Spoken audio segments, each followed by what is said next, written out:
E olha, vamos falar também um pouquinho desse jogo, né? Flamengo e Volta Redonda, 6 horas da noite, ao vivo, direto do Raulino de Oliveira, coluna do Fla com a melhor transmissão. Já temos até a lista de relacionados. É jogo de cria, mas é jogo de profissional, é jogo de carioca, rodada 2. Temos aí na tela a lista dos relacionados do Flamengo com ele de volta. João Gomes, Gomes. Poeta Túlio, manda pra gente aí a lista.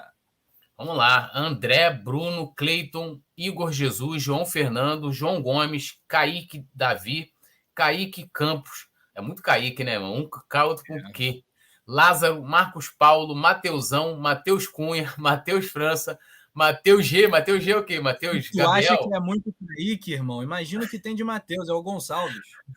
Matheus Gonçalves, Noga, Patrick, Peterson, Richard, Rian Luca, Tiaguinho, Vitor Hugo, Verton, Wesley e Yuri, né? E o João Gomes estava voltando da Covid, né? Ele foi diagnosticado com a Covid-19, então cumpriu a quarentena, tá retornando aí com a garotada. É certamente muito disposto a mostrar serviço. Ele que, se entrar em campo, né, como deverá entrar, vai ser, né, o grande líder, né, o cara mais cascudo aí desse grupo, com toda certeza, João Gomes. Então, é isso, é o Flamengo, né, do Lázaro, Flamengo do Lázaro, dá para dizer assim, pelo que a gente viu no primeiro jogo, né? Muita expectativa sobre o Matheus, em cima do Matheus França, né, que ainda não chegou naquele nível que a gente espera, mas é só o comecinho dele nos profissionais, tem muita bola para entregar ainda. O André fez um grande primeiro tempo, a gente já comentou bastante nos últimos papos, elogios ao goleiro também, ao nosso querido goleiro Matheus Cunha, né? Aos laterais, o Wesley, também o Marcos Paulo, enfim, é o Mengão aí, versão cria, né? Versão base no Cariocão 2022, Volta Redonda que tomou de 4-2 do Vasco, tudo. Não, o Flamengo não pode nem... Assim, como eu já falei, esse Carioca tem um ingrediente a mais. No momento. Esse Carioca tem um ingrediente a mais. Se a galera quiser saber por quê, vai lá no coluna do Fla Play que eu expliquei lá. E acho que o Flamengo já tem que levar a sério, mesmo com a garotada atuando, né? Lógico, você tem a questão de você observar, de você... Agora, não dá para você pensar em outro resultado que não seja uma vitória depois do Volta Redonda, né, que a gente está até falando, né, dos destaques, que poderiam ser talvez a quinta, a terceira força do futebol do Rio, e o Volta Redonda perder para esse time do Vasco, um time do Vasco que, e não é nem de respeitando o Vasco não, o time do Vasco está em reconstrução, os caras não sabem se continuam no modelo atual, se vão ser SAF, não pagam, né, não contrataram, assim, jogadores de pouquíssima expressão, então é obrigação praticamente aí da nossa garotada vencer. A Anne Lima tá perguntando do Daniel Cabral, ele teve uma lesão, né? O Daniel Cabral teve uma lesão, ou tá tratando. Eu vou ver aqui para ela aqui, para trazer a informação correta, né? Que aqui no Coluna é isso, meu amigo. A gente traz aqui a informação correta, né, Rafa Penedo? Então, sim, buscarei. Eu acredito que ele esteja em fase de recuperação mesmo ainda. Mas vamos lá. Né? O Vicente fala, Dija Baiano joga? Não joga não. O David Steven tá com a gente também falando, vocês só querem jogador do Santos. Cara, é porque jogador do Santos vem pro Flamengo e vira jogador, né, de time gigante, né, aquela coisa, provocações ao Santos, né, faz parte do jogo. E, bom, a gente está naquela expectativa também pelos profissionais, mas só no Fla-Flu do dia 6 de fevereiro. Tá perto, faltam só mais 2 rodadas com os crias. Amanhã o Flamengo treinado aqui, pelo Fábio Matias. Primeira rodada 2-1 em cima da Portuguesa. Diga.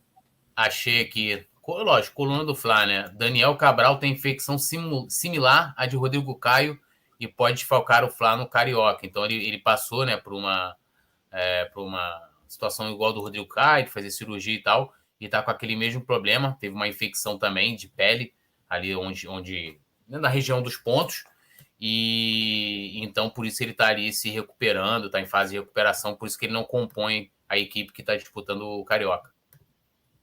Então, muito tá aí bem, é isso aí. Aí a informação mandou bem poeta Túlio Rodrigues. O início do Campeonato Carioca de 2022 aqui no Coluna do Fla. O Flamengo segue se movimentando no mercado, preparando, né, o melhor elenco do Brasil para 2022. Quero até saber do Túlio, né, com as movimentações de Palmeiras, Atlético Mineiro, Corinthians, as equipes que contrataram mais no mercado, o Flamengo hoje ainda mantém o seu status, a sua condição, né, de melhor elenco do futebol brasileiro? O Flamengo completo? Eu acho que se a gente for colocar aí os 11 e até muitas das opções do banco, acho que o Flamengo ainda se mantém, ainda mais agora trazendo o Marinho como o melhor elenco. Até porque o mercado está meio tímido, né? Apesar de que acho que o que movimentou mais o mercado, pelo menos nesse início, ali de janeiro, foram os treinadores, né? O Atlético acabou perdendo o Cuca, então vai Jesus, vai, não vai, não sei o que e tal. O Flamengo, que né, pautou muito o noticiário. O Atlético, eu acho que é a equipe mais agressiva aí, tentando trazer o Pavon e tal. São Paulo também está fazendo. Corinthians, né? Godinho. O Corinthians, né? O Corinthians, pô, tá Cavani, Jorge Jesus de técnico, ou não veio esses jogadores? Acho que não veio, né? Fechou. Não, então, mas eu acho que o mercado está muito tímido. Então, acho que nenhuma contratação que chegou aí tirou esse status do Flamengo, não. De repente, seria até legal num outro programa aí mais para frente, talvez ali próximo da Supercopa, da gente fazer quando já tiver aí mais alguns nomes definidos, de fazer ali, de analisar, né, nome a nome, com a equipe do Palmeiras, São Paulo, Corinthians também está no mercado, o Atlético, acho que vai ser bacana. No caso do Atlético, é bem básico, assim, contratou alguns atacantes aqui do Bragantino, né, o Fábio, um do América Mineiro que se destacou também, o Ademir. São jogadores para compor elenco, né? São jogadores para compor elenco. Exatamente, mas aí o nome de mais impacto teria sido mesmo do Godin, né, o zagueiro uruguaio, que saiu do futebol italiano, deixando o Cagliari para ser jogador do Atlético Mineiro. Perdeu uma peça ou outra, perdeu o Natan, o Diego Costa, né? Natan. O Diego Costa metendo o pé também. O impasse com relação ao Tietê, parece, que também poderia deixar. Mas essa é a movimentação do Atlético Mineiro, ainda tímida, né? E o Flamengo, né, debutando, né? Fazendo sua primeira contratação. O Palmeiras agora. Também, né? O Palmeiras tu acompanhou a treta, né? Os caras que lá, a torcida querendo atacante, a presidente não vamos contratar e tal. Os caras, né, a torcida vê que tem essa necessidade. Então o mercado tá bem tímido, né, cara? Eu acho que a gente tem que entender também, e eu entendo isso também por parte do Flamengo, apesar de ter um valor hoje no orçamento livre para contratar, mas lembrando que esse valor para o Flamengo esquece em torno de 100 milhões, algo assim, depende muito também do que o Flamengo for vender. Então, assim, se o Flamengo não vende o Michael, não traria o Marinho, por mais que tivesse sido uma ótima oportunidade de mercado.